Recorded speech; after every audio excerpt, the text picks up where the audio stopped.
Jadi ceritanya ada seorang cewek, sebut aja namanya Dini. Dini ini asalnya dari Madura. Dia dipindahin untuk kerja sebagai SPG di salah satu supermarket di Klaten, Jawa Tengah. Oke.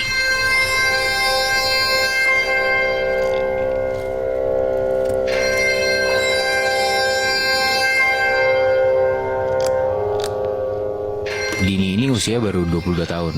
By the way, ini ceritanya kejadiannya di tahun 2003. Dini tuh nyari kosan bareng satu temennya namanya Endang.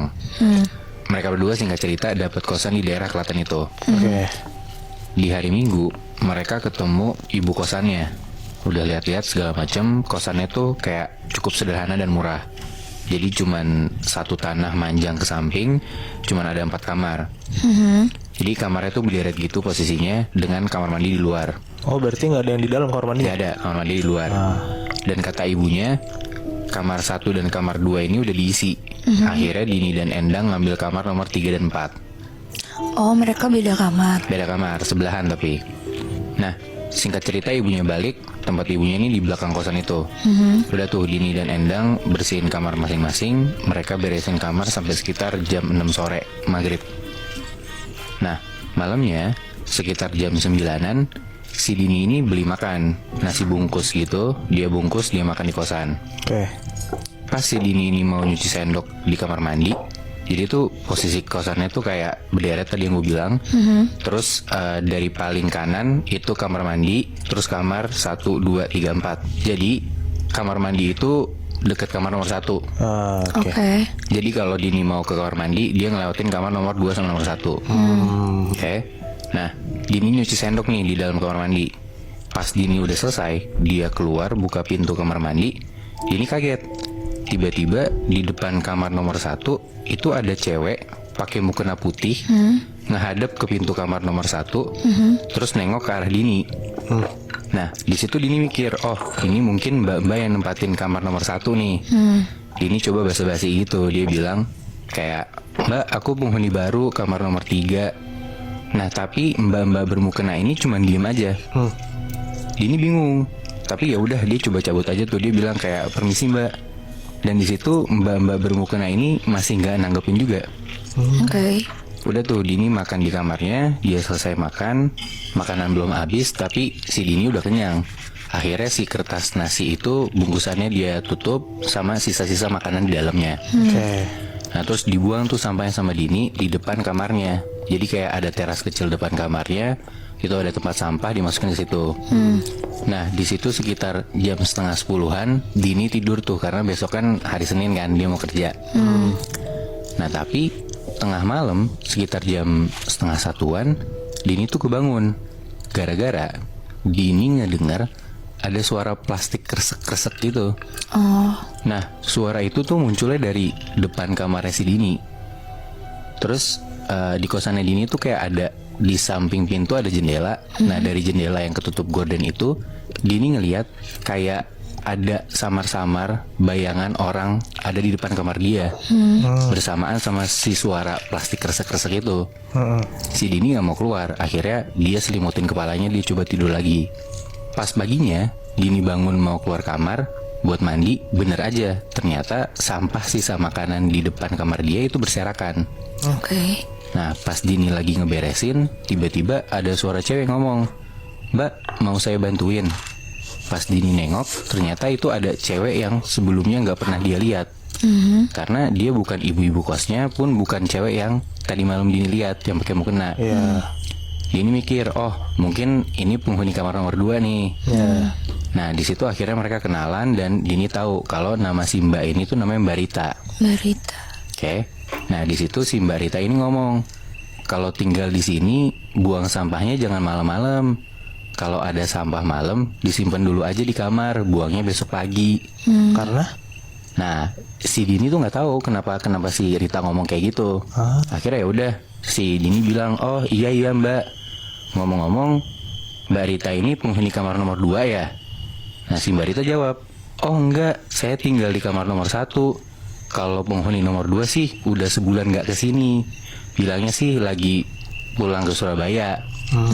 Nah di sini tuh si Dini bingung karena kayak Barita bilang kan dia tinggal di kamar nomor 1. Sedangkan sementara beda nih mukanya Barita sama yang Dini lihat tadi malam, yang bermukena itu, yang di depan kamar nomor 1. Itu mukanya mereka berdua tuh beda. Akhirnya si Dini nanya lagi ke Barita, "Mbak di sini tinggal sendiri atau berdua?" Kata Barita, "Saya tinggal sendiri kok."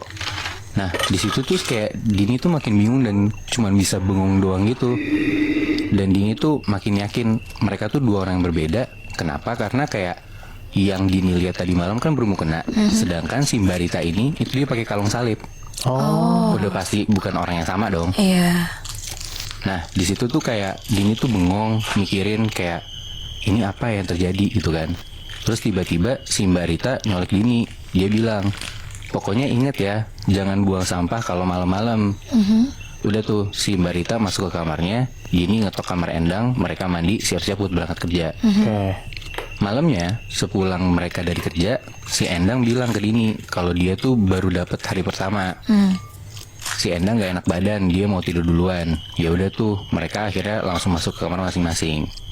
Dini makan malam dulu sendiri di kamarnya kayak kemarin, tapi bedanya kali ini Dini ingat dia nggak boleh buang sampah malam-malam di luar. Dini nggak tahu kenapa alasannya, dia cuman ya udah gue ikutin aja.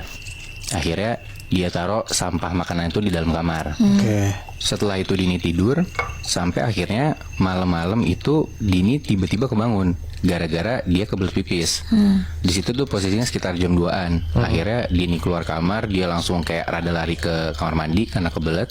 Udah dia pipis bentar, selesai dia pipis, begitu dia keluar dari kamar mandi, dari ujung lorong tuh Dini ngedenger kayak ada suara plastik lagi kresek-kresek gitu kayak kemarin. Terus dalam hati si Dini mikir, ini suara datang dari mana?